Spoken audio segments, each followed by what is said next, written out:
জয় কৃষ্ণকালী মায়ের জয়, জয় সোনা মায়ের জয়। তো ফ্রেন্ডস, তোমরা সবাই কেমন আছো বলো?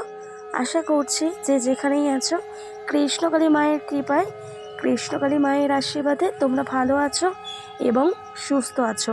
তো আজকে অনেক গুরুত্বপূর্ণ একটা ভিডিও নিয়ে তোমাদের সামনে আমি চলে আসলাম। আর আজকে ভিডিওটা একদম মনোযোগ সহকারে তোমরা দেখো এবং মঙ্গলা মায়ের কথা তোমরা শোনো। অলরেডি তোমরা থাম্বনেল দেখে তোমরা বুঝতেই পেরে গেছো যে আজকের ভিডিওটা কি হতে চলেছে বা কি নিয়ে মঙ্গলা মা বলতে চলেছে। থাম্বনেল দেখে একটু হলেও তোমরা বুঝে গেছো। তো সবটাই তোমরা জানতে পারবে একদম মঙ্গলা মায়ের মুখ থেকেই। আমি তোমাদের পুরো ডিটেলে তোমাদের জানাবো সবটাই ভিডিওর মধ্যে আমি তুলে ধরেছি তোমাদেরকে জানাবো বলে। তো আমি আর বেশি কিছু কথা বলতে চাই না, তোমরা নিজেরাই শুনে নাও এবং নিজেরাই দেখে নাও। মঙ্গলা মা নিজে থেকেই সবটাই কিন্তু আজকে তোমাদেরকে বলেছে, সেইটাই আমি তোমাদের সঙ্গে শেয়ার করব। আর ভিডিওটা অনেক অনেক বেশি শেয়ার করো, সবাইকে দেখার সুযোগ করে দাও। তো ভিডিওটা শুরু করার আগে একটাই কথা বলবো, সেটা হলো জয় কৃষ্ণকালী মায়ের জয়, জয় কৃষ্ণকালী মায়ের জয়, জয় সোনা মায়ের জয়। আর কি বলবো? জয় কালী মায়ের জয়। মা একজনই। তো চলো এবার তোমরা পুরোটাই শোনো। কাউকে আমি অভিশাপ দিতে চাই না মা। গোবিন্দ সব দেখতে পাচ্ছেন। রাধে রাধে। গোবিন্দ কে অন্যায় করছে, কে ন্যায় করছে, কে সতের পথে আছে, সব গোবিন্দের হাতে সব লিখে নিচ্ছে। যুগের কৃষ্ণকালী মা আমাদেরকে উদ্ধার করতে এসেছেন। যুদ্ধ চলছে মা, এই যুদ্ধ থেকে আমি যদি সরে যাই তাহলে কিন্তু পিছিয়ে যাবে মা। তাই আমাকে যুদ্ধতে আমাকে মুখোমুখি হতে হচ্ছে। এই যে এত বড় যুদ্ধ, এই যুদ্ধ আমি কিন্তু ঘরে বসে নেই মা। আমি কালকেও সারা দিন আমি বেরিয়েছিলাম, আমি সন্ধ্যে 8টার সময় ঘরে এসেছি। কারণ এই যুদ্ধের মোকাবেলা আমাকে করতে হবে। তাই জন্য এই যুদ্ধ থেকে আমাকে চলে গেলে হবে না মা। আমি অবশ্যই, দেখো মা সব জায়গায় আছেন, মা বিন্দুতে বিন্দুতে আছেন।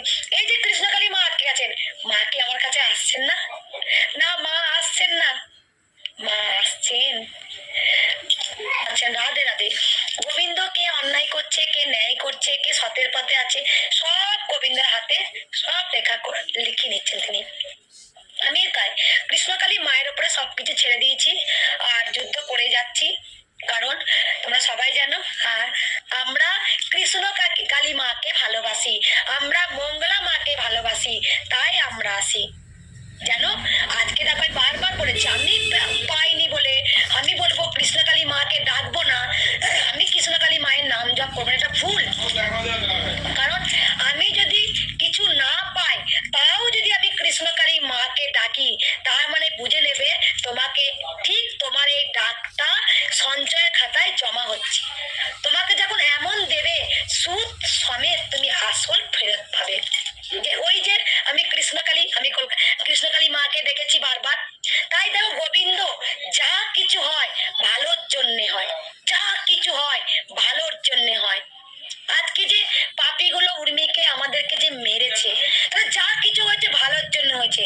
কারণ ওই পাপীগুলো বারবার বারবার পাপ করে সে কিন্তু এড়িয়ে যাচ্ছে। তাহলে কি হলো? আমার গায়ে হাত দেওয়া মানে সে পাপটাকে আরো বাড়িয়ে নিয়েছে। এবার পাপের ঘোড়াটা পূর্ণ হয়েছে, পাপের ঘোড়াটা পূর্ণ হচ্ছিল না, পাপের ঘোড়াটা পূর্ণ হচ্ছিল না। তাই পাপের ঘোড়াটা যখনই পূর্ণ হবে, এবার গোবিন্দ তার বিচার করবে। তাই আমি গোবিন্দের উপরে ছেড়ে দিয়েছি, আমি কৃষ্ণকালী মায়ের উপরে ছেড়ে দিয়েছি। তাই দেখো, বারবার আমি ভক্তদের বলবো যে আমি না পেলেও আমি কিন্তু কৃষ্ণকালী মাকে ভালোবাসবো। ভক্তদের বলবো যে আমি না পেলেও আমি কিন্তু কৃষ্ণকালী মাকে ভালোবাসবো। মাকে আটকে রাখার ক্ষমতা আছে, কিন্তু কারণ নেই। আজকে সোনা মাকে পুজো দিচ্ছি মানে মা তো একটাই, মা তো একটাই, কৃষ্ণকালী মা ঠিক সেবা পাচ্ছেন। আমি যখন সোনা মাকে নিজের হাতে খাইয়ে দিচ্ছি, কৃষ্ণকালী মা ঠিক সেবা পাচ্ছেন। কারণ তোমরা সবাই জানো, কৃষ্ণকালী মা আমার কাছে জীবন, আমার কাছে প্রাণ। তাই আমি ভক্তদের বলবো, আজকে যে বারবার বারবার বারবার একটা নারী হয়ে কৃষ্ণকালী মায়ের নাম প্রচার করতে গিয়ে পুরুষের হাতে 3-4টে পুরুষের হাতে আমি মার খাই, তাহলে পাপটা আমি করলাম না পাপটা ওরা করলো? তাই আমি কিন্তু কাউকে অভিশাপ দিই না, কারণ গোবিন্দ সব কিছু দেখতে পাচ্ছে। তাই আমার আমার প্রমাণ দিয়ে আমি ভক্তদের বলবো, কেউ যদি তোমার ক্ষতি করে, কেউ যদি তোমার তোমার ক্ষতি করার চেষ্টা করছে বা করেছে, কাউকে ওপেন অভিশাপ দেবে না মা। কেন দেবে না? কারণ আমি যদি অভিশাপ দিই, বলবে যে তোর হাতে ছেড়ে দিয়েছি, তুই কর যা করবি। শুধু গোবিন্দর চরণে অর্পণ করে দিতে হবে যে গোবিন্দ তুমি এর বিচার করো। কারণ তুমি সত্যের যদি সারথি হয়ে থাকো, তুমি যদি অর্জুনের সারথি হয়ে থাকো, তাহলে সত্যের সারথি তুমি আজও আছো। তাই সত্যকে দাবিয়ে মিথ্যা দুদিনকার জন্য মিথ্যা প্রচারটা বেশি হয়, আর সত্য কিন্তু উতলে উঠবে। সত্যকে কারোর চাপানোর ক্ষমতা নেই, সত্য উতলে উঠবে। কারণ ভগবান শ্রীকৃষ্ণ সত্যের সারথি। যারা কৃষ্ণের নাম বলেন আর যারা শোনেন, তারা সমানে কিন্তু গোবিন্দর কৃপা পান। যিনি বলেন আর যারা শোনেন। তুমি কোথায়? তুমি দেখা দাও, তুমি কথা বলো। এই যে কালী, কৃষ্ণকালী মা, আমায় দেখা দাও, আমায় দেখা দাও। তুমি কোথায় আছো? তুমি কোথায় আছো মা? তুমি কোথায় আছো মা? তুমি কেন আমার সঙ্গে দেখা দিচ্ছ না? তুমি কেন আমার সাথে কথা বলছো না? এই যে আমি যখন এরকম করে বলি, এরকম করে যখন পুজো করি না, দেখবে দেখবে আমার চোখে আপনি জল চলে আসবে। দেখবে কৃষ্ণকালী মা, তুমি কোথায় মা? মা, বড় মা, বড় মা, বড় মা, তুমি খেয়েছো বড় মা? কৃষ্ণকালী মা, কৃষ্ণকালী মা, তুমি সেবা করেছো মা? মা তুমি কোথায় মা? আমি তোমায় দেখতে পাচ্ছি না কেন মা? তুমি দেখা দাও মা, তুমি দেখা দাও মা। তুমি কোথায় মা? আমি কেন তোমার ডাক শুনতে পাচ্ছি না? তুমি কিছু বলো মা, আমার সঙ্গে সাড়া দাও মা।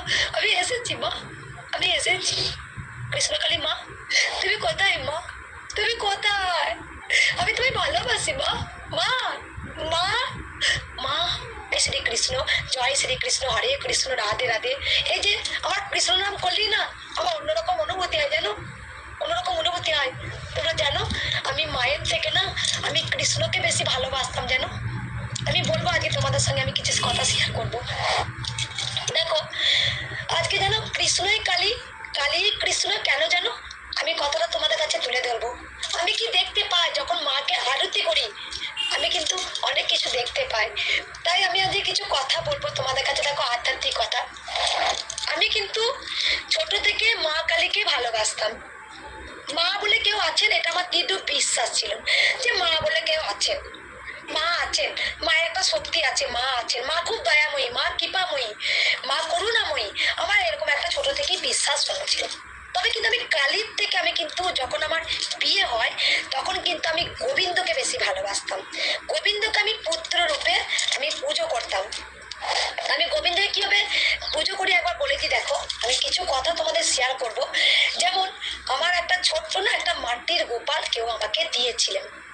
তা আমার বিয়ের আমি বলছি না আমার উর্মির হওয়ার 12 বছর পর গোপাল এসেছে। তা গোপাল মানসিক করে আমি গোপালকে কেন তো পুজো করতাম, হে গোপাল আমাকে একটা ছেলে দিস না রে।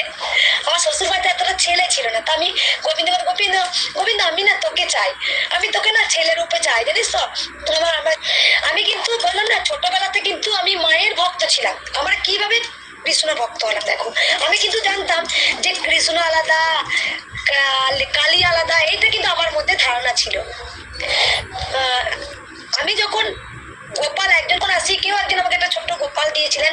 তারপর আস্তে আস্তে না আমার মেয়ে যখন, তখন আমার খুব গোপালের প্রতি একটা আস্তে আস্তে গোপালের প্রতি আমি আকৃষ্ট হয়ে পড়ি যে হে গোবিন্দ। আচ্ছা তারপরে কৃষ্ণ মন্ত্র আমি দীক্ষিত হই। আমি দীক্ষিত হয়েছিলাম আমার স্বামী আর আমি, তখন আমরা কৃষ্ণ মন্ত্রে দীক্ষিত হয়েছিলাম। এক গুরু বাবার কাছে আমরা কৃষ্ণ মন্ত্রে দীক্ষিত হয়েছিলাম।